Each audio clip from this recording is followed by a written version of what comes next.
placer para mí, me apasiona el tema de hablar sobre el Espíritu Santo, lo maravilloso que es el Espíritu Santo.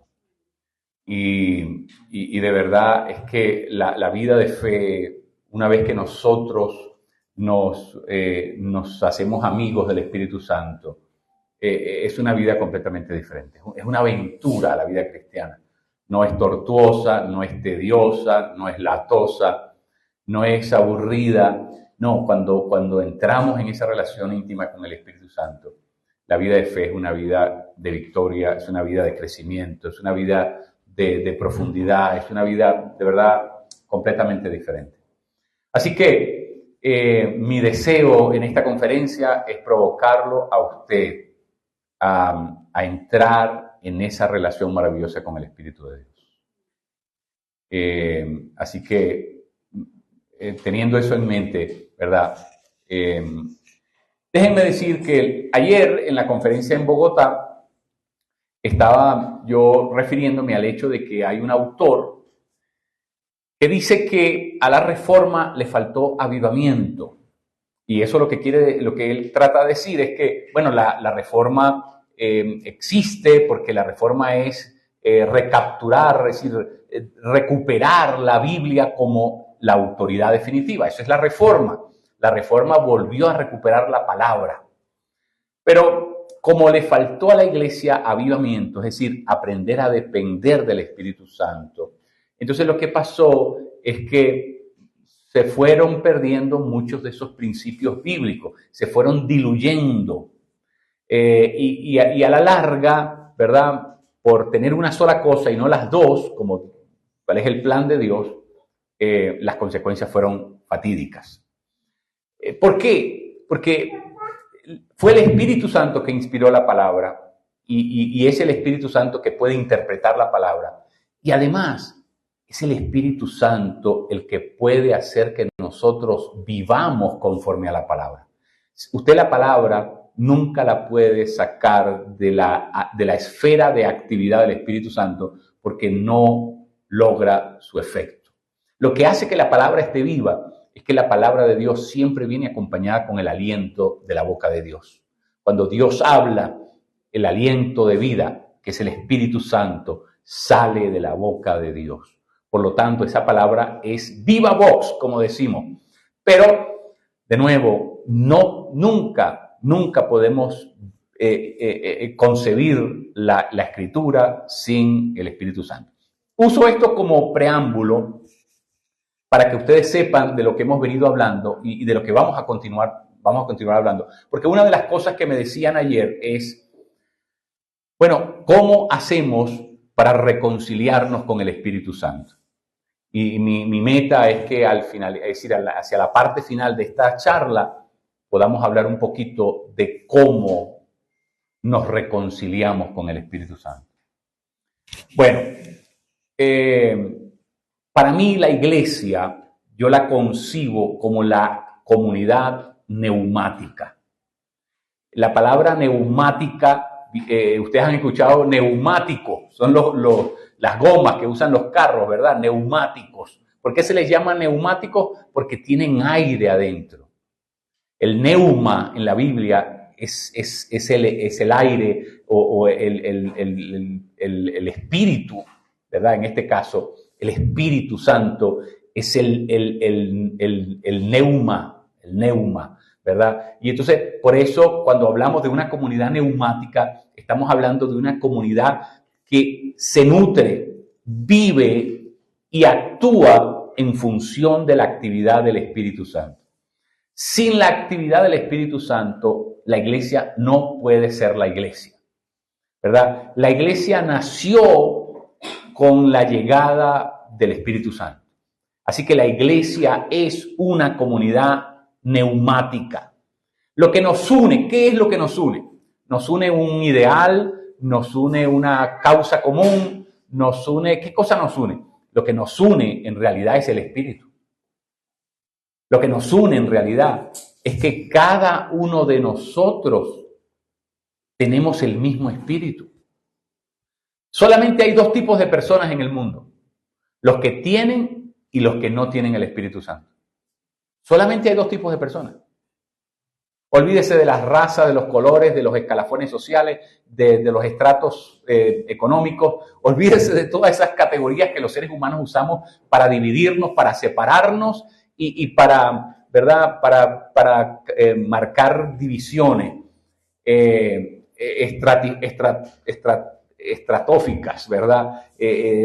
Para atomizarnos, estratificarnos. No, el espíritu, en la antropología divina solamente hay dos tipos de personas. Los que tienen el Espíritu Santo y los que no tienen el Espíritu Santo. Ahora, si usted tiene el Espíritu Santo, eso quiere decir que usted ha sido sellado con el Espíritu de Dios, con la promesa de la herencia que tenemos en Cristo. Su nombre ha sido escrito en el libro de la vida. Y usted tiene el ADN de Dios. El Espíritu Santo es la naturaleza misma, es Dios mismo. El Espíritu Santo no es una sustancia. El Espíritu Santo no es una, ¿verdad? Algo, digamos, un ente, digamos, impersonal. No, el Espíritu Santo es una persona. Y nosotros no tenemos el Espíritu por medida, dice la palabra, sino que cuando usted tiene el Espíritu Santo lo tiene todo. No puede tener un pedacito. Si es una persona, Dios no le puede dar hoy las piernas del Espíritu y mañana los brazos. No. Es una persona, es todo. Nosotros tenemos la totalidad del Espíritu en nosotros. Nosotros hemos sido sellados por el Espíritu. Nosotros tenemos el ADN de Dios. Y si tenemos el ADN de Dios, somos plenamente hijos de Dios. No necesitamos nada más para ser hijos de Dios. Ya somos total, absoluta y irrevocablemente hijos de Dios. Así que eso es una gran noticia. Si tenemos el Espíritu Santo, ya tenemos absolutamente todo eso que le estoy nombrando. Pero además, si nosotros tenemos el Espíritu Santo, precisamente porque somos hijos, el Espíritu viene no solamente para darnos identidad de hijo. La Escritura dice que el Espíritu da testimonio a nuestro espíritu de que somos hijos de Dios. Pero no solamente el Espíritu Santo viene a darme identidad de hijo, sino que el Espíritu Santo viene para que yo comience a vivir como un hijo de Dios. Y eso significa que la voluntad de Dios es que yo, en calidad de su hijo, lo represente ante el mundo creado. Usted sabe que el plan de Dios siempre fue que fuéramos sus hijos. ¿Cómo lo sabemos? Porque cuando usted ve la historia del primer ser humano creado, Adán, y usted comienza a estudiar la genealogía de Jesús a la inversa, termina diciendo allá en Lucas 3:36, termina diciendo Adán, hijo de Dios. Así que cuando Adán fue creado, no tuvo que hacer nada para ser hijo de Dios. Adán nació para ser hijo de Dios. Adán perdió su estatus de hijo, eso es diferente, pero él nació. ¿Por qué? Porque el proyecto divino es que todos los seres humanos creados sean sus hijos. Ese es el plan de él. ¿Por qué? ¿Cuál era el propósito de Adán, el propósito delegado por Dios a Adán? Que Adán multiplicara, fructificara y gobernara sobre la tierra. Así que por eso Dios solamente sopló aliento de vida sobre Adán. Sí, sobre los seres humanos, no sobre ninguna otra cosa creada, solamente sobre los seres humanos. ¿Por qué? Porque solamente Adán, ¿verdad? Solamente Adán era hijo de Dios. El Espíritu Santo es solamente para los hijos de Dios. La Escritura dice en Romanos 8 que si tenemos el Espíritu Santo somos hijos de Dios, porque los hijos de Dios son guiados por el Espíritu. Romanos 8:14. El Espíritu Santo es el que guía a los hijos. ¿Por qué? Porque el Espíritu Santo es el que sabe gritar, Abba, Padre. El Espíritu Santo es el Espíritu que le fue dado a los hijos. Por eso es que no hay hijos de primera categoría, ni de segunda, ni de tercera. ¿Por qué? Porque todos tenemos el mismo Espíritu. Y todos tenemos el mismo espíritu en la misma proporción. Nadie tiene más espíritu que nadie. Todos tenemos la misma proporción de Espíritu Santo. ¿Eh? Así que usted fue creado para que el Espíritu Santo viniera, para que le dijera a usted que usted es un hijo de Dios, pero para que usted aprenda a asumir, a creérselo y comience a actuar como un hijo de Dios. Y usted aprenda a multiplicar, aprenda a fructificar y aprenda a gobernar sobre el mundo creado. Dice, pastor, eso está fuerte, eso está... Pero bueno, ese es el plan de Dios. Ese es el plan de Dios. ¿Cómo lo sabemos? Jesús de Nazaret, el Logos eterno, vino a la tierra como hijo. ¿Para qué? Para enseñarnos a nosotros a ser hijos de Dios. Cuando nosotros vemos a Jesús ser hijo, aprendemos qué es lo que Dios quiere de nosotros. ¿Cómo Dios quiere que nosotros nos comportemos? ¿Cómo es que Dios quiere que nosotros actuemos? ¿Cómo es que Dios quiere que nosotros lo representemos a Él ante el mundo creado? Jesús de Nazaret es el Hijo. Y la Escritura dice que todos tenemos que crecer a la estatura de la medida del varón perfecto, Cristo Jesús nuestro Señor. Es decir, Dios quiere que todos sus hijos se parezcan al primogénito. Pero hay una cosa interesantísima. La palabra dice en Lucas 4:14. Dice la Escritura que cuando Jesús salió del desierto, salió en el poder del Espíritu. Mire, Jesús no comenzó su ministerio público hasta después de pasar por el desierto. Y Jesús no comenzó su ministerio público sin antes estar en el poder pleno del Espíritu Santo. Con toda razón, Jesús le dice a sus discípulos, no se muevan de Jerusalén. A ustedes todavía les falta algo. Ustedes no pueden salir a hacer ministerio de la misma manera que yo no salí a hacer ministerio hasta estar lleno del Espíritu, hasta estar tomado por el Espíritu, hasta andar en el poder del Espíritu. Eso era exactamente Jesús. Mire, lo que pasó en la vida de Jesús tiene que pasar en la vida nuestra. Porque Dios nos creó para ser hijos y Jesús es el modelo de lo que Él quiere que suceda en todos sus hijos. Con razón Jesús dijo, ustedes harán mayores cosas que las que yo hice, mayores en número, obviamente, ¿no? Porque, ¿qué pasa? Antes el Espíritu Santo solamente estaba en la vida de Jesús, pero una vez que el Espíritu Santo viene en el Pentecostés, el Espíritu Santo comienza a repartirse en todo lo que son sus hijos. Entonces los hijos de Dios se multiplicaron y a multiplicarse los hijos de Dios tienen que multiplicar por matemática simple, ¿verdad? Por cálculo exponencial simple, se tienen que multiplicar las obras del Espíritu. Porque ya no es una sola persona ejecutando, llevando a cabo las obras del Espíritu, sino que todos los hijos de Dios, es decir, toda la iglesia de Dios, está capacitada por el Espíritu para representar a Dios, pero no a representar a un Dios pelele, un Dios esmirriado, un Dios venido a menos, un Dios alicaído, taciturno, cavilante, esclerótico. No. El Dios todopoderoso, al que hizo los cielos y la tierra.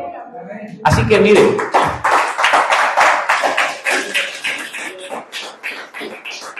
lo que le voy a decir, que la iglesia se mueva en el poder del Espíritu no es opcional.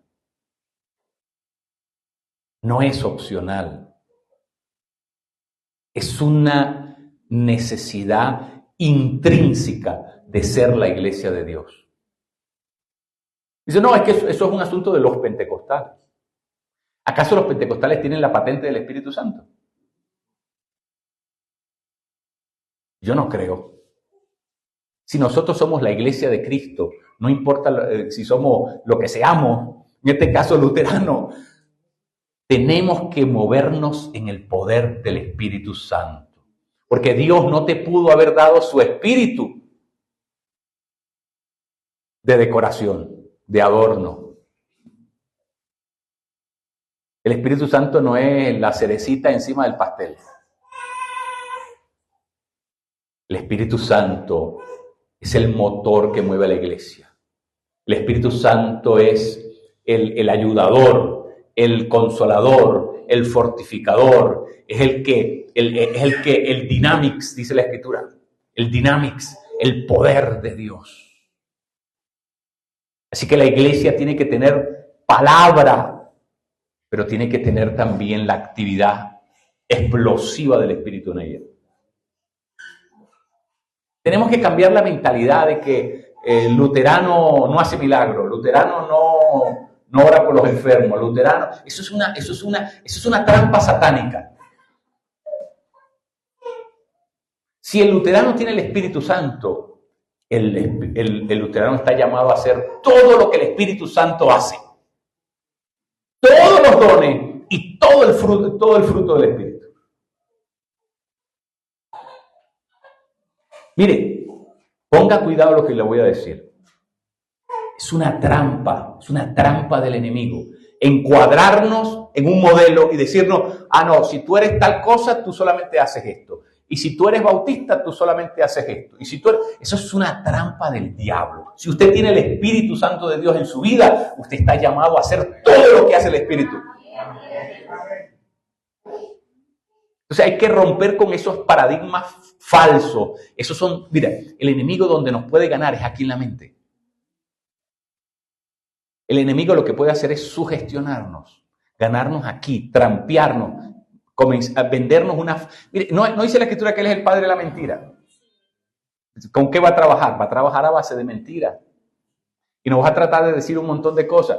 Mire, la iglesia no puede ser la iglesia si no es en el poder del Espíritu. No puede ser la iglesia. Vamos a representar un Dios falso. Si usted es la iglesia sin el poder del Espíritu, usted va a representar un Dios falso, un Dios pagano. No es el Dios de las Escrituras. No es el Dios de las Escrituras. El Dios de las Escrituras el Dios de las Escrituras es el Dios que más ama y es el Dios que más poder tiene.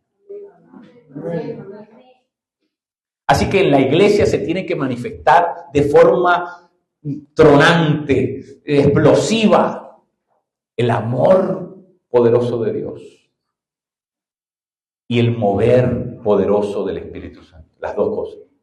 Y usted sabe que el ágape de Dios es el Espíritu Santo. La Biblia dice que Dios es amor, Dios es ágape. Y cuando usted va a ver cuál es el ágape de Dios, el ágape de Dios es el Espíritu Santo. Romanos 5:5 dice, el amor de Dios ha sido derramado en nuestros corazones por medio del Espíritu. El Espíritu Santo es el amor de Dios derramado en la vida humana. De nuevo, usted no puede tener una cosa sin tener la otra. No puede. No puede tener la palabra sin el Espíritu, ni puede tener el amor sin el poder de Dios. No puede. ¿Por qué? Porque tú no puedes decir al Espíritu Santo, mira, yo quiero que tú vengas aquí, pero que tú solamente hagas esto. Lo demás, la denominación mía no te permite hacer lo demás. Eso es lo que hemos hecho con el Espíritu Santo. Déjeme decirle algo. Para que el Logos eterno pudiera entrar en la historia humana, tenía que encarnarse. Para que Dios pudiera entrar en la historia humana, tenía que encarnarse. Para que el Espíritu Santo pueda entrar en la historia humana, tiene que encarnarse. Tiene que encarnarse en la iglesia. La iglesia es el lugar donde el Espíritu Santo se encarna. ¿Sabe por qué la iglesia se le llama el cuerpo de Cristo? La iglesia se le llama el cuerpo de Cristo porque el Espíritu de Cristo está en ella. El Espíritu de Dios está en ella. Ahora, ¿cómo podríamos nosotros ser el cuerpo de Cristo y actuar diferente a la manera como actúa Cristo? Sería una gran contradicción. Un cuerpo sin su espíritu es un cadáver ¿Qué pasa si usted saca al Espíritu Santo de la iglesia? La iglesia es un cadáver. La iglesia es un cadáver.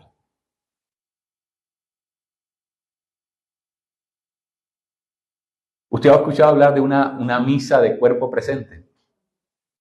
Esa es una misa con un cadáver adelante. Le pregunto, el cuerpo está presente, pero la persona está presente. La persona no puede hacer nada. ¿Qué pasa si la iglesia pierde la conexión con el Espíritu Santo? Es un cuerpo tendido. Es un cuerpo tendido nada más. Tenemos que renunciar a eso.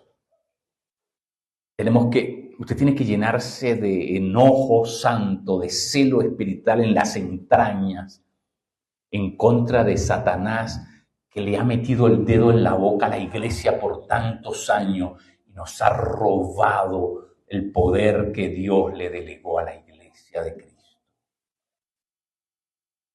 Nos ha entretenido en tonterías, en divisiones, en tanta cosa absurda, para que no nos ocupemos de lo que tenemos que ocuparnos. La iglesia es la comunidad neumática, la comunidad del Espíritu Santo. Mire, yo en mi casa quise en una ocasión comprar una secadora. La compré. Cuando la traje a la casa, esa secadora trabaja con electricidad 220 y yo no tenía la forma de enchufarla. Solamente tenía 110 porque la lavadora trabaja con 110. Yo digo, bueno, si trabaja con 110 la lavadora, la secadora la secadora trabaja con 220. ¿Qué me tocó? Me tocó sacar un cable de la caja eléctrica y traerlo y poner un toma para poder enchufar la secadora, porque la secadora solamente trabaja con 220. Si usted mete la secadora en 110, ¿qué hace? Escasamente prende las lucecitas, pero de ahí en fuera no hace nada. Déjeme decirle algo. La iglesia de Cristo fue creada por Dios para trabajar solo con 220. Cuando usted trata de operar la iglesia, y no tiene 220 para operar la iglesia, apenas prenden las lucecitas. Apenas. Porque ese no es el voltaje de la iglesia. El voltaje de la iglesia es el poder del Espíritu. Mire, ser llenos del Espíritu no es opcional. Ser llenos del Espíritu es la única manera como Dios concibe la vida de un cristiano.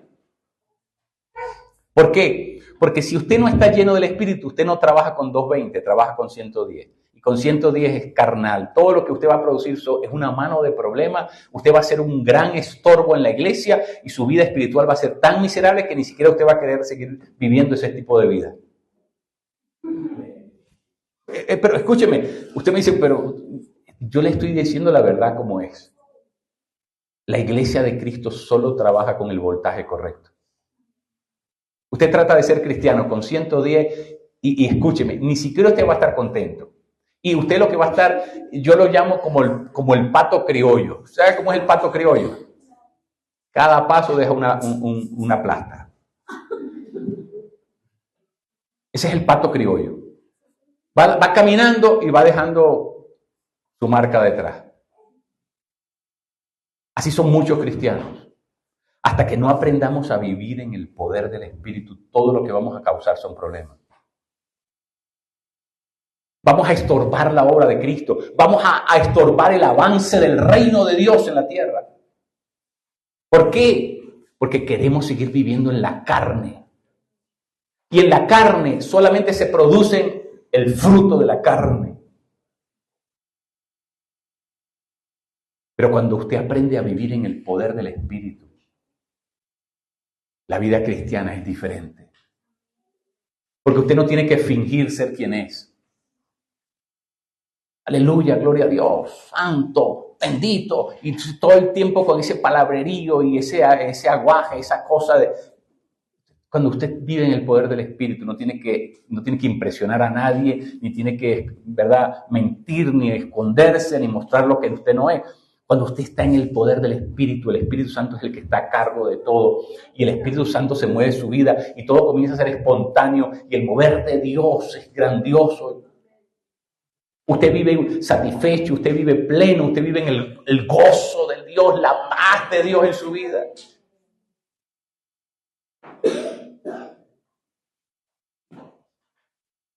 Eso es supremamente importante. Por eso la iglesia luterana tiene que reconciliarse con el Espíritu Santo. Porque alguien nos mintió y nosotros creímos esa mentira. Creímos esa mentira. Es una mentira terrible que nos ha robado, nos ha extorsionado, nos ha quitado. Aquí es donde tenemos que, como se acuerdan en Lucas, la viuda que se le presentaba al juez malvado y le decía, hazme justicia. Bueno, esa es la oración de la iglesia para estos tiempos. Señor, hazme justicia porque mi adversario me ha robado lo que tú me diste. Mi adversario me ha robado, me ha extorsionado. Me ha impedido moverme en el poder del Espíritu porque yo he creído esa mentira. La iglesia tiene que romper con eso. Porque la iglesia ha sido maniatada, amordazada. Y hemos creído falsamente que el Espíritu Santo no se puede mover en nuestro entorno. Y muchas veces lo justificamos porque tenemos nuestras grandes teologías para justificar eso. No, es que ya el tiempo de los apóstoles pasó, no, es que el poder de Dios solamente se manifestará en el reino, o lo hacemos del pasado o lo hacemos escatológico, ¿no? Pero no en el presente. Necesitamos entender que tenemos que regresar a la verdad de Dios, a la verdad de Dios. Mire, piense por un momento. Hay una teología que se llama la teología liberal, la alta crítica textual, cuando estos grandes académicos europeos, especialmente alemanes, mayormente luteranos, comenzaron a desarrollar la alta crítica textual, comenzaron a cuestionar el texto bíblico. ¿Y sabe qué fue lo primero que hicieron? Para poder aparear la escritura con la ciencia moderna, y con la racionalidad del ser humano occidental, comenzaron a cuestionar todo lo que en la Biblia olía a sobrenatural. Entonces ya no era que Jesús había expulsado un demonio de una persona, sino que no, ese era un epiléptico que, bueno, tenía un problema, ¿no? Entonces siempre comienza a haber una explicación científica para poder decir, bueno, no es el poder de Dios, no es la manifestación sobrenatural. Entonces, y comenzamos ¿verdad? Y explicar todos los milagros de alguna manera que no es necesario justificar la acción sobrenatural del Espíritu Santo. Esa teología es una teología cruel porque despojó a la iglesia de la creencia del poder de Dios. Pero pare un momentico. ¿Qué diferencia hay entre creer eso por ser liberal o aceptar la alta crítica textual? ¿Qué diferencia hay entre eso y lo que nosotros hacemos? Donde muchas veces ni siquiera nos atrevemos a orar por un enfermo, porque ya en nuestra mente decimos, no, esto no puede pasar. O sea, ¿cuál es la diferencia entre eso y ser un liberal que no cree ni en la luz eléctrica, que no cree en la palabra, no cree en nada? Lo mismo. Exactamente lo mismo. Porque si usted no ora por el enfermo, porque le da pena quedar mal, o le da pena que no pase nada, o usted no cree que va a pasar nada. Entonces, es lo mismo. Por último, ya usted no cree en la acción sobrenatural del Espíritu Santo. Es la misma cosa. Pero ¿sabe por qué hemos terminado allí? ¿Sabe por qué hemos terminado allí? Hemos terminado allí porque no tenemos una experiencia directa de conocer quién es el Espíritu Santo. Mire, el Espíritu Santo es una persona con la que nosotros podemos tratar, con la que nosotros podemos vivir, con la que nosotros podemos caminar. Porque si el Espíritu Santo no es real, no es una persona real, entonces es algo que nos estamos inventando, nos estamos sugestionando. Y entonces todo lo que está en las Escrituras tendríamos que desecharlo. Mire lo que dice la Escritura. El Espíritu los guiará a toda la verdad. El Espíritu les recordará todas las cosas que yo les he enseñado. El Espíritu los llenará de poder para que ustedes me puedan ser testigos. Es decir, si usted no cree, entonces usted no puede decir qué es lo que usted sí podría creer si usted no cree en la actividad del Espíritu Santo.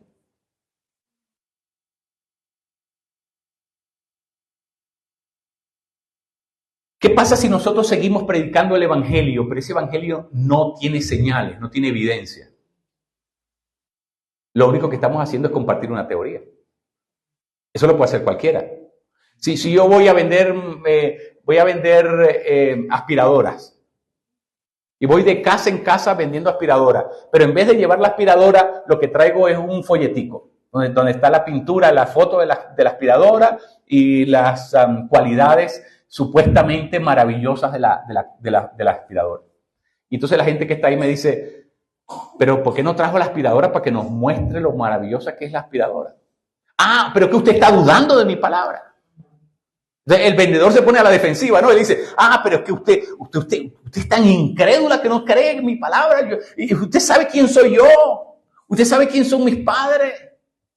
Eso es lo que hacemos nosotros en la iglesia. Bueno, si estás predicando sobre el milagro de Dios y estás predicando sobre el poder del Espíritu Santo, estás hablando de las Escrituras y del Evangelio, bueno, ¿y por qué no mostrarlo? ¿Por qué no dar las evidencias de eso? ¿Sabe cuál es una de las cosas más difíciles de predicar en la Biblia? Es el reino de Dios. Porque el reino de Dios nos pone contra la pared. ¿Sabe por qué? Porque el reino de Dios no se puede explicar con nada. El reino de Dios solamente es semejante a. ¿Sabe por qué? Porque el reino de Dios no lo quiere explicar. Dios lo quiere experimentar. El reino de Dios no se hizo para que aquí tengamos la cosa clara. Si no tienes la experiencia de las señales del reino, de las evidencias del reino, todavía no puedes explicarlo. Porque la Biblia no quiere que nosotros lo entendamos con palabras, porque el reino no se explica con palabras. Dice la Escritura, el reino de Dios no consiste en muchas palabras, sino en el poder de Dios, dice la Escritura. Ahora, nosotros queremos hacer volúmenes sobre el reino de Dios y tratar de explicar lo que no se puede explicar. Pero nos negamos, fíjense, nos negamos con ardor. A lo contrario, decir, espérate, o las Escrituras están equivocadas o yo soy el equivocado. Aquí es donde un teólogo, un maestro de la Biblia, un pastor tiene que ser humilde. Y tiene que decir, aquí el equivocado tengo que ser yo. Porque si Jesús andaba predicando el evangelio del reino y donde quiera que llegaba, hacía señales del reino. O la Biblia está mal o estoy mal yo. Y mire, yo no creo que la Biblia se equivoque. Así que por descarte, los equivocados somos nosotros. El reino de Dios siempre exige evidencias. El reino de Dios no se puede predicar con un sermón homiléticamente correcto. Porque el reino de Dios siempre exige prender la aspiradora. Si no tienes la aspiradora, no te la puedo comprar. Si no hay una señal que respalda lo que tú estás diciendo. Mire lo que dice la Escritura en Marcos 16. ¿Cómo termina el Evangelio de Marcos? El Evangelio de Marcos termina diciendo, mientras que los apóstoles predicaban el Evangelio, el Señor confirmaba la palabra. ¿Cómo la confirmaba? Con señales. Con señales. Jesús le dijo a los fariseos, si ustedes no me creen a mí por lo que digo, tienen que creerme por mis obras. En otras palabras, si las palabras no son suficientes, no pueden negar las señales del reino. No pueden negar que el rey ya está entre ustedes, que el reino de Dios se está manifestando. Por lo tanto, la evidencia sustantiva del evangelio es el poder de Dios. ¿No dice eso las Escrituras? Que el evangelio es el poder de Dios para salvar a la gente.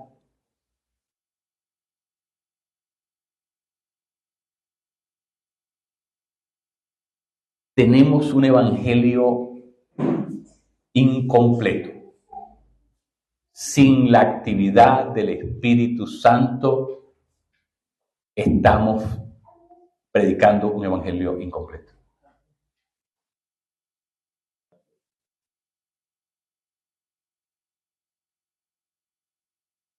¿Sabe por qué? Porque seríamos gnósticos con Biblia o espiritistas con Biblia.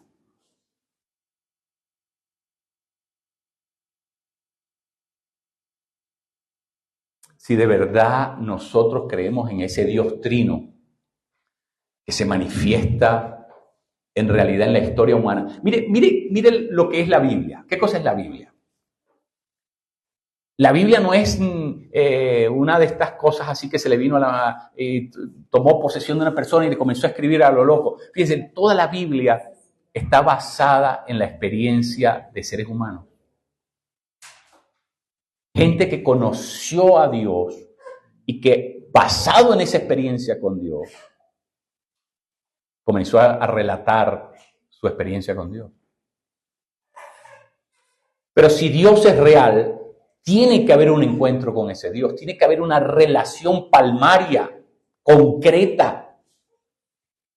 No puede ser una idea, ¿cómo decía? Una idea neoplatónica. Usted sabe lo que se llama el romance platónico, es el romance que es puramente imaginario, es una dimensión de pensarse solamente, de pensarse el uno al otro. Pero no hay beso, no hay caricia, no hay abrazo. Yo no creo que usted se quiera casar y firma el acta de matrimonio y bueno, ahí nos vimos. No. Usted quiere consumar esa relación o que no. Usted se está frotando las manos para consumar esa relación. Bueno, ¿qué pasa en la iglesia? Nosotros hablamos de algo que no estamos dispuestos a consumarlo. Por eso es imperativo. No es ni siquiera, bueno, este es el modelo que está, esto está de moda, esto es lo que atrae, lo que nos va a hacer populares, lo que nos va a hacer mediáticos. Esto que estamos hablando hoy no tiene nada que ver con mercadear a la iglesia o estar de moda o ser populares o atraer gente, no tiene nada que ver con eso. Tiene que ver con una sola cosa: ser la iglesia de Cristo de verdad. Porque podemos seguir siendo la iglesia de Cristo a las mentiritas, de mentis, como dicen en México, de mentis.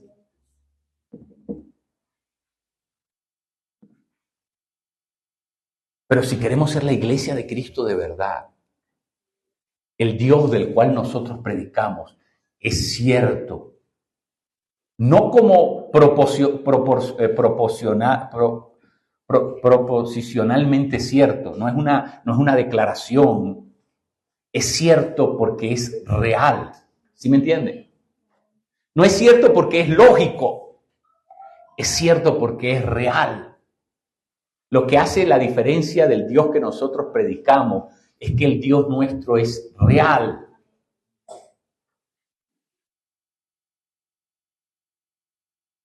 Necesitamos reencontrarnos con el Espíritu de Dios. Necesitamos reencontrarnos. ¿Sabe por qué? Porque Dios quiere que nosotros hagamos las cosas en su poder. ¿Qué tendría más? ¿Cuál acto implicaría más fe? ¿Hacer las cosas en nuestro esfuerzo humano o dejar que Dios haga las cosas en su propio poder?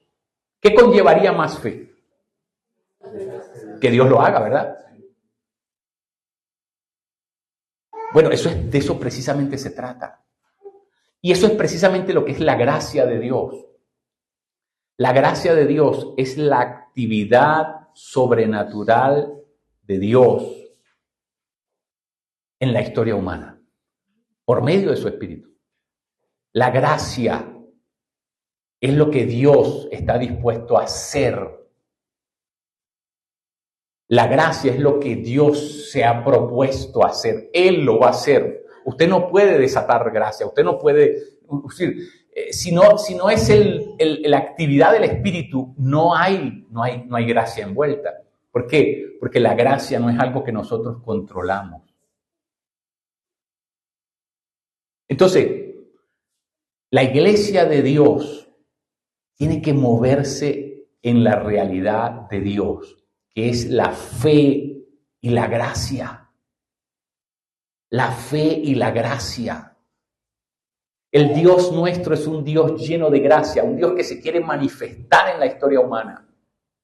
El Dios nuestro es el Dios bueno. Mire, usted sabe lo que dicen los evangelios, que donde quiera que Jesús llegó, sanó todos. Subráyelo, por favor. Eso está en los 4 evangelios, en los 3 sinópticos y en el evangelio de Juan. Donde quiera que Jesús llegó, sanó a todos. No dice a los que se portaron bien, a los que les cayó bien, a los que no eran fariseos, a todos. ¿Qué nos dice eso del carácter de Dios? ¿Qué nos dice eso del corazón de Dios? Ese es el Dios nuestro. El Dios nuestro es el Dios que está lleno de amor.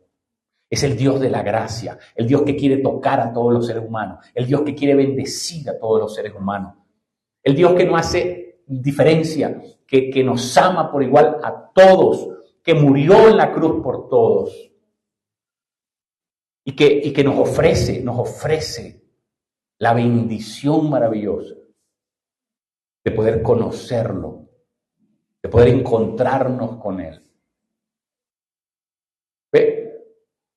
Esa es la iglesia neumática, la comunidad neumática es la iglesia que tiene clarísimo la gracia de Dios, que sabe que Dios es el Dios que interviene lleno de gracia.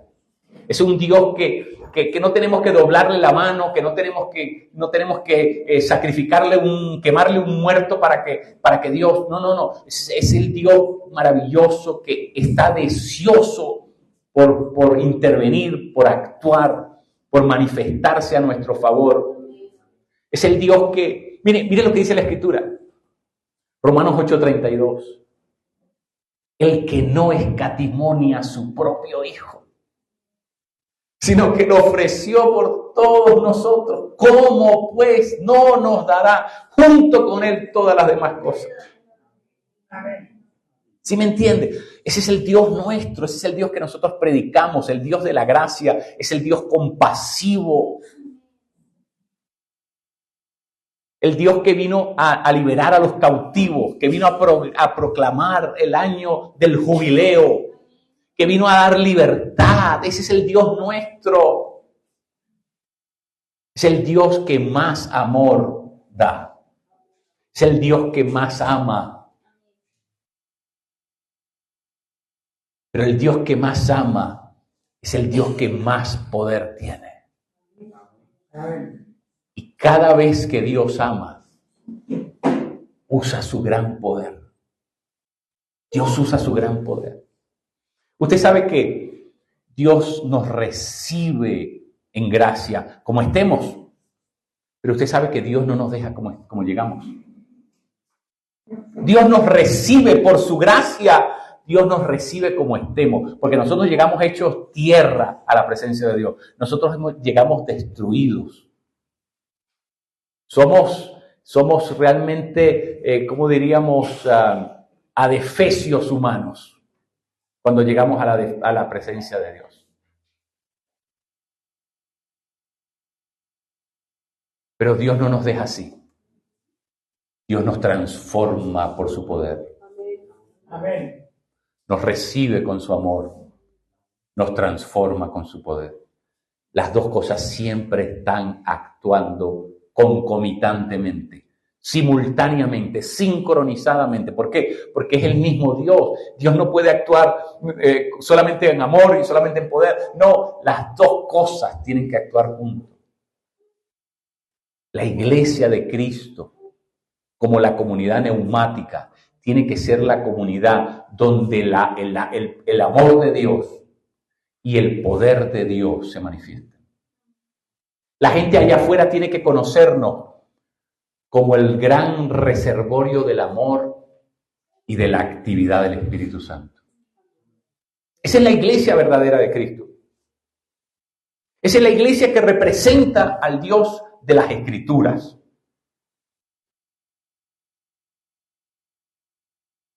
Pero muchas veces la gente se consigue con otra cosa. Se consigue con una iglesia legalista, con una iglesia despótica, con una iglesia, ¿verdad? En el poder, no del espíritu, en el poder de la carne. Donde hay individualismo, egoísmo, competencia, rivalidad, donde todo es un asunto perverso. Cuando una persona de allá afuera viene buscando el amor, viene buscando la acción de Dios en su vida y se consigue con una comunidad donde eso es lo que hay, ¿usted cree que esa persona se llevó la imagen correcta de quién es Dios? Para nada. Nosotros podemos mal representar al Dios de los cielos. La única manera de asegurarnos que nosotros no vamos a hacer un mal testimonio para nadie, ni vamos a estorbar el camino de nadie, ni vamos a mal representar a Dios, es si somos la comunidad del Espíritu, donde el amor de Dios es pleno y donde la actividad del Espíritu Santo es plena. Amén. San Agustín decía, ama y haz lo que quieras. Porque el amor nunca le va a hacer daño a nadie. Cuando el poder de Dios se manifiesta, mire, Dios nunca manifiesta su poder para destruir a nadie. ¿Acaso algo malo puede salir de Dios?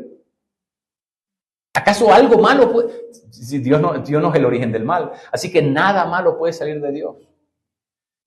Todo lo que sale de Dios, el poder de Dios sale para transformar la vida del ser humano. Así que por lo tanto usted puede tener plena confianza y tranquilidad de que el que más te ama es el que más poder tiene. La iglesia necesita regresar a la relación con el Espíritu Santo como persona. Muchas veces tenemos una visión distorsionada del Espíritu Santo. El Espíritu Santo es una persona. Por eso la palabra dice que el Espíritu Santo se apaga y se entristece. ¿Por qué? Porque es una persona. Se retrae, se apaga quiere decir que se retrae. Que se entristece quiere decir que, bueno, se desencanta, se desalienta cuando nosotros no lo valoramos, no lo tomamos en cuenta, no lo respetamos como tendríamos que respetarlo.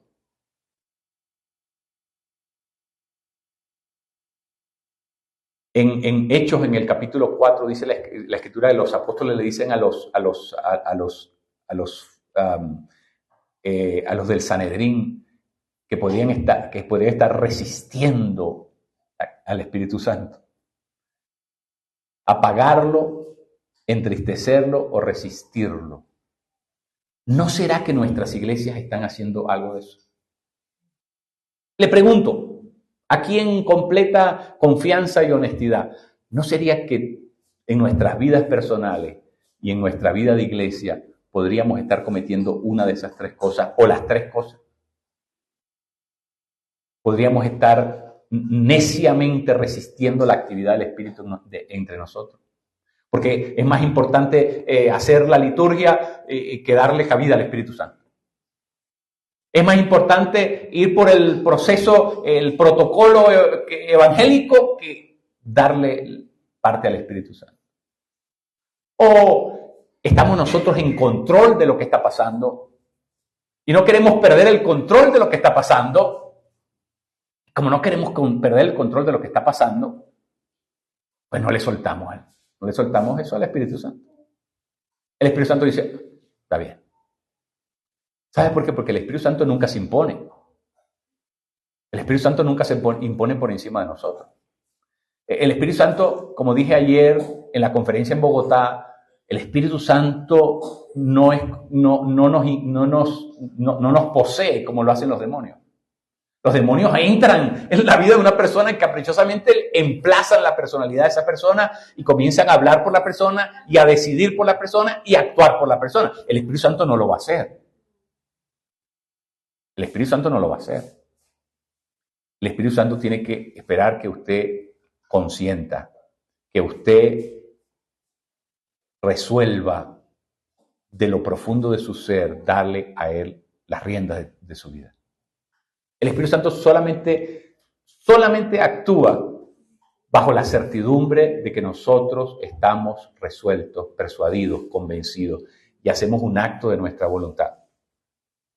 El Espíritu Santo no viene a imponerse.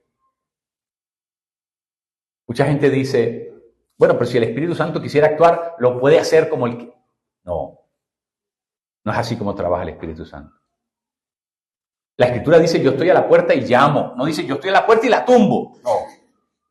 Yo estoy a la puerta y llamo. Es decir, Dios espera que tú respondas. Dios está esperando por tu respuesta. ¿Dios puede tumbar la puerta? Ciertísimo. Ciertísimo que la puede tumbar. Pero no es así como actúa el Espíritu Santo de Dios. Dios respeta nuestra decisión.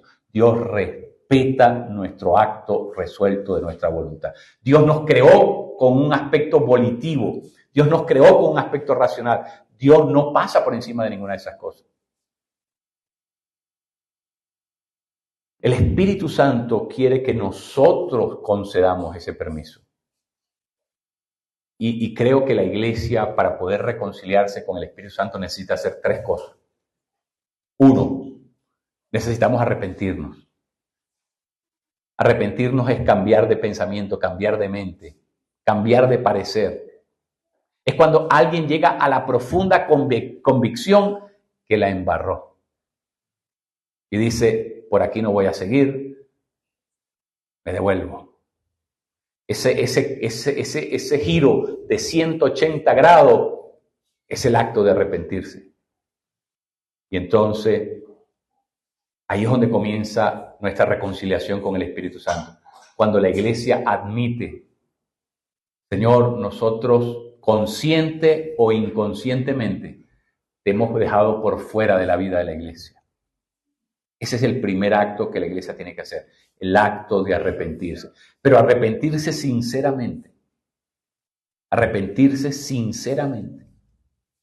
Porque nosotros le hemos faltado al Espíritu Santo. Nosotros hemos sido irreverentes con la actividad del Espíritu Santo. Tenemos que arrepentirnos delante de Dios. Lo segundo es que nosotros tenemos que entender que el Espíritu Santo vino a nuestra vida no para decorarnos. La presencia del Espíritu no es ornamental en nosotros. La presencia del Espíritu, el Espíritu Santo vino a gobernarnos, a establecer el reino de Dios en nosotros. El Espíritu Santo vino a establecer el reino, el señorío de Cristo en la vida de cada creyente. Mire, si yo no me dejo gobernar por el Espíritu, no me voy a dejar gobernar por nada. Voy a ser una persona ingobernable. ¿Sabe cuál es el primer principio de los Alcohólicos Anónimos? Los 12 pasos, el primero de los 12 pasos de los Alcohólicos Anónimos. A propósito, eso lo escribió Bob Wilson, ¿verdad? Bob Wilson, que era un creyente, un hombre de fe. Y el primero de los 12 pasos dice: yo soy ingobernable. Hasta que no me reconozco ingobernable, no puedo dejar que el Espíritu Santo me gobierne. Siempre que yo esté en gobierno, yo hago todo conforme a mi propia voluntad. Yo soy ingobernable. ¿Por qué? Porque nosotros no fuimos creados para gobernarnos a nosotros mismos. Nosotros fuimos creados para vivir bajo el gobierno de Dios. Y nosotros no podemos traer el reino de Dios a Colombia si el reino de Dios primero no llega a mi vida. Si a mí no me controla el Espíritu Santo, ¿qué derecho tengo yo de ir a decirle a perverso al bandido, si a mí no me ha controlado todavía? Yo no tengo ninguna autoridad moral. Solamente cuando el Espíritu Santo me controla a mí, me gobierna a mí, solo cuando el reino ha sido establecido en mi vida, entonces yo puedo aspirar a que haya un cambio colectivo. Pero tiene que comenzar con cada individuo. La iglesia está formada de individuos. La iglesia es la comunidad de individuos donde el Espíritu Santo tiene que gobernar en la vida de cada uno de los individuos para que pueda gobernar en la vida colectiva de toda la iglesia. Eso es muy importante. Entonces, el Espíritu Santo es una persona. Por eso tengo que arrepentirme. El Espíritu Santo es una persona, por eso tengo que dejar que Él me gobierne. Por último, si yo no puedo sujetarme ante la autoridad que el Espíritu Santo representa, si yo no puedo vivir bajo la autoridad del Espíritu, tampoco puedo ser utilizado para que la autoridad de Cristo se manifieste en mi vida. Solamente cuando me sujeto a la autoridad de Cristo, puedo representar a la autoridad de Cristo. La autoridad, Dios tiene que delegarla, Dios tiene que impartirla, Dios la asigna. Pero Dios no le da autoridad a quien no se sujeta a la autoridad. La iglesia quiere vivir en el poder del Espíritu. La iglesia primero tiene que sujetarse al poder del Espíritu. Cuando la iglesia se sujeta a la autoridad de Dios, la iglesia comienza a moverse en la autoridad de Dios. ¿Sabe lo que ha hecho la iglesia en nuestros tiempos, vergonzosamente, en la cultura occidental en la que nosotros vivimos? Como la iglesia no consigue vivir con el poder de Dios, se ha convertido en una iglesia que se ha acostumbrado a entretener a la gente. Cuando la iglesia no tiene poder, solamente sirve para entretener gente. Y la iglesia, le voy a decir algo, la iglesia se ha perfeccionado en ese arte, en el artilugio de mantener a gente entretenida. Hay gente que están perdiendo sus vidas espirituales, sus almas, en las iglesias, entretenidas con cantos cristianos. Muy triste decirlo. Muy triste decirlo. Pero cuando la iglesia se sujeta a la autoridad de Dios, la iglesia comienza a moverse en la autoridad de Dios. Porque usted no puede representar lo que no obedece. Usted no puede ser usado por aquello que usted no respeta. Cuando la iglesia aprende a respetar la autoridad de Dios, la iglesia se comienza a mover en la autoridad de Dios. Eso es muy importante. 3 cosas. Yo le puedo añadir otras, pero lo quiero dejar acá para no hacerlo muy difícil de comprender. 3 cosas. Vamos a repetir esas 3 cosas, por favor. ¿Qué fue lo que dije número 1? Tenemos que arrepentirnos. Eso es lo primero. Mire, todas las cosas espirituales comienzan en el mismo lugar. Todas comienzan con el arrepentimiento. Así que la restauración de la iglesia comienza con el arrepentimiento. Cuando hay una admisión de nuestra falta. Cuando nosotros reconocemos delante de Dios que nosotros somos ingobernables. Que sin Él estamos perdidos. Que sin Él no podemos hacer absolutamente nada. Que lo necesitamos, que le hemos fallado, que le hemos quedado mal, que lo hemos irrespetado, que hemos pasado por encima de su autoridad, que hemos desafiado su poder. Gravísimo. Lo que la iglesia ha hecho es gravísimo. Pero Dios es bueno y Dios está lleno de misericordia. Dios está esperando que nosotros nos arrepentamos. ¿Qué dijimos número 2? Dejarnos gobernar por el Espíritu Santo. ¿Qué pasa si usted le dice a una persona, venga por favor a mi casa, le abre la puerta, le dice, mi casa es su casa? Pero cuando la persona entra a la casa, usted corre y comienza a meterle candado a la nevera, a los gabinetes de la cocina, cierra las puertas de los cuartos, cierra los closets, cierra... Espérate, usted le está diciendo algo con su boca, pero le está diciendo algo con sus actos, completamente contrario. Es una polifonía, ¿verdad? Son voces contradictorias.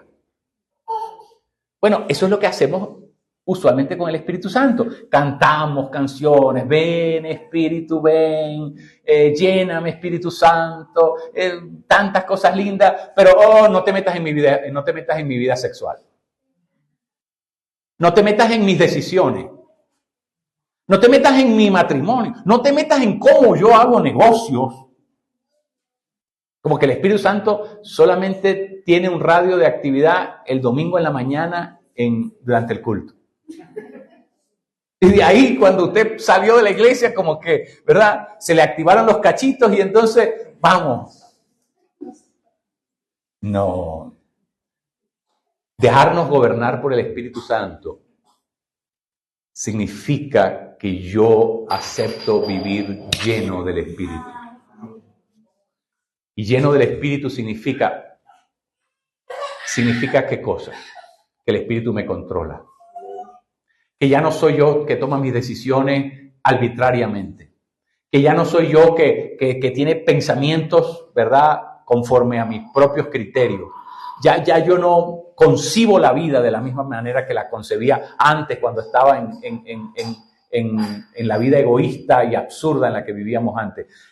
Ahora yo no concibo mi futuro de la misma manera. Ahora yo no administro mis bienes de la misma manera. Ahora yo no administro mi tiempo de la misma manera. ¿Por qué? Porque ahora yo todo lo quiero hacer en conformidad con la voluntad del Espíritu Santo. Entonces, tenemos que dejarnos gobernar por Él. ¿Qué hacemos nosotros en la iglesia? En las iglesias nosotros agarramos una hoja y decimos, ¿qué es lo que vamos a hacer en enero? Y llenamos enero, y en febrero tal cosa, y en marzo tal cosa, y llegamos a diciembre, y entonces oramos y decimos, Señor, ¿verdad?, bendice nuestros planes que hemos hecho para este año. ¿Y quién le preguntó a Dios cuáles eran sus planes? Nosotros queremos que Dios le eche agua bendita a nuestras decisiones. ¿Sabe por qué, mi querido? Porque Dios tiene sus propios planes. Quien tiene que entroncarse en los planes de Dios somos nosotros. Dios no tiene ningún compromiso con nuestros planes. Usted puede creer que son fantásticos y maravillosos, pero los planes que Dios quiere impulsar y los planes que Él está dispuesto a respaldar Él mismo son los planes que Él, los planes suyos, los de avanzar sus negocios, los de avanzar el reino de Dios. Eso es lo que Él va a respaldar, no nuestras decisiones. ¿Qué pasa? Si nosotros no nos dejamos gobernar por el Espíritu Santo, si nosotros no traemos la opinión del Espíritu Santo en nuestras decisiones, si nosotros no actuamos en conformidad con lo que ha sido revelado por el Espíritu en las Escrituras, ¿sabe qué? vamos a estar en un juego de pelota completamente diferente. El Espíritu Santo por un lado, nosotros por otro lado, y por supuesto todo esto va a traer ¿qué cosa? Va a traer gran frustración. ¿Usted sabe de dónde viene el gran cansancio que nosotros recibimos de la iglesia? El cansancio en la iglesia no viene de trabajar las cosas de Dios. El cansancio viene de no ver resultados. Si usted viera resultados, usted le sigue echando ganas. Si usted está viendo que las cosas están pasando, usted se llena de fuerza, de energía vital y usted le sigue echando ganas. Pero ¿sabe cuándo usted se frustra? Cuando usted le da y no pasa nada. ¿Sabe por qué no pasa nada? Porque no lo estás haciendo en la gracia. No lo estás haciendo en la actividad sobrenatural del Espíritu. Lo estás haciendo en tu esfuerzo, en tu plan, en tu proyecto, en tu gran idea. Y el Espíritu Santo no, bajo ninguna circunstancia, va a meterse en eso. El Espíritu Santo tiene cosas que hacer. Los deseos, los planes de Dios ya están trazados. El reino de Dios es el negocio de Dios. El reino de Dios es el negocio de Dios. Por lo tanto, Dios está avanzando su reino en la tierra. Usted tiene que entender que si usted le quiere ser fiel al Espíritu Santo, usted tiene que empalmarse con lo que Dios está haciendo. Dios no es el genio de la lámpara, ¿no? Que usted frota la lámpara, sale el genio, mi amo, 3 deseos, ¿por dónde comienzo? ¿Verdad? Y entonces nosotros comenzamos a pedir a la carta. ¿Verdad? No, da esto y también esto. Y el Espíritu Santo no está aquí para eso. El Espíritu Santo está para llevar a cabo la voluntad de Dios en la tierra. El reino de Dios es el lugar. El reino de Dios es la esfera donde la voluntad de Dios se cumple perfectamente. Cada vez que usted ve la voluntad de Dios ejecutarse en la historia humana, es el reino que está siendo afirmado en la historia humana. Porque donde quiera que el reino y la voluntad de Dios son una y la misma cosa. La voluntad de Dios es la manifestación de su reino en la tierra. Por eso la iglesia no se puede mover en ninguna otra dirección que no sea la voluntad de Dios. La otra cosa, mire, imagínese que usted en la iglesia tiene un llamado de Dios. Usted sí sabe cuál es la voluntad de Dios. La sabe porque usted tiene una Biblia y usted va a la Biblia y usted dice, mira, Dios en esto tiene su corazón, esto es lo que el Señor quiere que hagamos, vamos a hacerlo porque el Señor nos está dando ejemplo, aquí está en la palabra. Y usted organiza su iglesia y comienza a hacer lo que usted ve en la palabra porque usted tiene revelación de eso. Pero usted lo hace en sus propios esfuerzos. Está agarrando la revelación, muy bien, pero lo está haciendo en su propio esfuerzo. Imagínese que usted quiere hacer una piscina en el patio de su casa. Y usted sabe que para hacer una piscina usted primero tiene que hacer un gran hueco. Pero usted es una cucharilla de esas de tomar sopa. Usted se va a meter ¿cuántos años sacando tierra con una cucharilla de tomar sopa?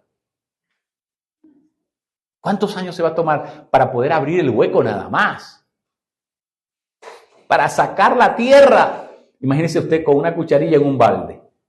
¿Cuánto tiempo le va a tomar? Cuando nosotros trabajamos la voluntad de Dios, pero sin la ayuda de Dios, estamos haciendo las cosas en nuestro propio esfuerzo. Pero cuando nosotros hacemos la voluntad de Dios con la ayuda de Dios, entonces estamos haciendo las cosas, es como traer una gran pala mecánica, ¿verdad? Y en cosa de un par de horas ya le han abierto el hueco completo. Bueno, cuando la iglesia aprende a trabajar en el poder del Espíritu, es el Espíritu Santo que va a hacer el trabajo. Porque el Espíritu Santo sabe que nosotros no tenemos cómo hacerlo. ¿O usted sí cree que usted puede convencer a alguien de que se salve? ¿Usted sí cree que usted puede hacer alguna cosa grandiosa? ¿Usted sí cree? Por favor. Como decía la Chimontrufia, no nos hagamos tarugos. Aceptemos. Nosotros no somos quienes vamos a hacer la gran cosa.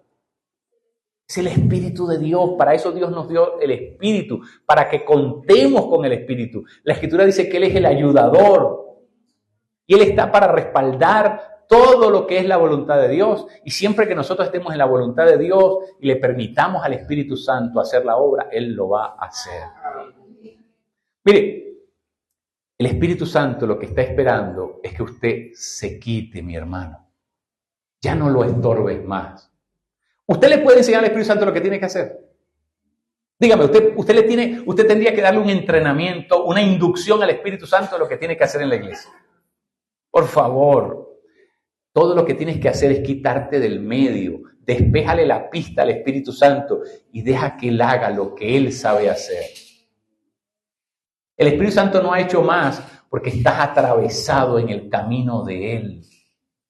Tienes que aprender a vivir en la gracia.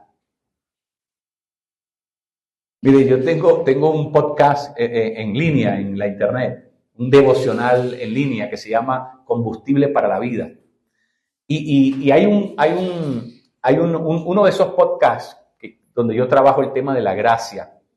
Y yo comparo el tema de la gracia con dos pájaros, dos aves. Una es hermosísima y la otra es horrible. La hermosa es el colibrí. ¿Qué pajarito tan hermoso, de colores, es la forma como, ¿verdad? Se la pasa entre el aroma de las flores, ¿verdad? ¿Qué trabajo tan prístino, limpio, es como una especie de perfumista, trabaja entre los aromas de las flores, vive de sacarle el néctar a las flores, es un pajarito maravilloso. Pero ¿sabe cuál es el problema del pajarito? Que tiene que mover las alas cientos de veces por minuto, miles de veces por minuto para mantenerse haciendo lo que hace. Depende exclusivamente de su propio esfuerzo. Y algunas veces se agota tanto que se cae, porque depende exclusivamente de su esfuerzo. En cambio hay un ave que es horrible, es un carroñero. Se la pasa comiendo del muerto. Esa ave se le llama buitre, se le llaman albas tiñosas en Cuba, en Venezuela se le dicen zamuros, sopilotes en México, gallinazos en Perú. ¿Cómo los llaman? Esos mismos. Pájaros negros, feos. Pero ¿sabe que cuando esos pájaros suben, ellos dejan que el aire los mueva? Ellos dan unos cuantos, llegan y se meten en la autopista invisible que hay en el cielo, porque son corrientes de aire, y ellos dejan que el aire los mueva. Y abren las alas y el aire los va moviendo y van distancias sorprendentes, pero van movidos por la gracia. Es otro el que va haciendo el trabajo. Ellos solamente van movidos por la gracia. Entonces yo uso ese ejemplo, ¿verdad? Este es muy bonito, pero confiando en sí mismo. Y el otro feo, pero confiando en los recursos que están allí a la disposición de él. La iglesia tiene que aprender a vivir en los recursos que Dios ha puesto a nuestra disposición. Dios ha puesto su Espíritu. La iglesia no puede operar sin el Espíritu Santo. Punto. No hay que darle más vueltas a eso. Por eso, si queremos ser la iglesia de Dios con todas las letras, tenemos que regresar al voltaje correcto. Tenemos que regresar al 220 para que todo lo que Dios le dio a la iglesia eche a trabajar, pueda funcionar y podamos hacer el trabajo tal y como Dios espera que lo hagamos. Mire, termino con esto. Estamos viviendo tiempos perversos. Yo no tengo que jurarle sobre la Biblia para que usted me crea lo que yo estoy diciendo. Estamos viviendo en tiempos perversos. Sodoma y Gomorra va a ser una escuela infantil delante de lo que sus ojos van a comenzar a presenciar. Escúcheme lo que le estoy diciendo. En estos tiempos, para lo único que va a servir todo esto es para que la iglesia aprenda a trabajar en el poder del Espíritu. Porque si la iglesia no aprende a trabajar en el poder del Espíritu, va a tener que cerrar. Ya no va a poder seguir siendo la iglesia. La iglesia tiene que ser una especie de carro con doble tracción, un 4x4. La posmodernidad desafía a la iglesia a que la iglesia sea un 4x4. Si la iglesia no es un 4x4, no la va a hacer. Que el reto, la actividad de los demonios es demasiada intensa y demasiada fuerte. Si usted sigue jugando a la iglesia, si usted sigue jugando a la iglesia, usted no va a poder enfrentarse a eso. Si usted no cuenta con la actividad del Espíritu Santo, la iglesia se va a desenrumbar. Así que, si para algo va a servir todo esto malo que se está fraguando en nuestros días, para que la iglesia regrese a ser como la iglesia del Nuevo Testamento. Una iglesia osada, una iglesia tenaz, una iglesia llena de la valentía santa, del poder, del denuedo de Dios. Para eso va a servir esto, porque no nos va a dejar opciones. Ahí sí no vamos a poder estar rebuscando teología y leyendo poemas. Ahí vamos a tener que embraguetarnos bien y ponernos bien las pilas y armarnos de toda la armadura de Dios y salir con el puñal en la boca a defender las cosas de Dios en el poder del Espíritu Santo, mi querido. Es un gran desafío el que tenemos por delante. Bueno, aquí me paro y abrimos entonces el foro para preguntas y comentarios. Harold. ¿Y dónde está el moderador?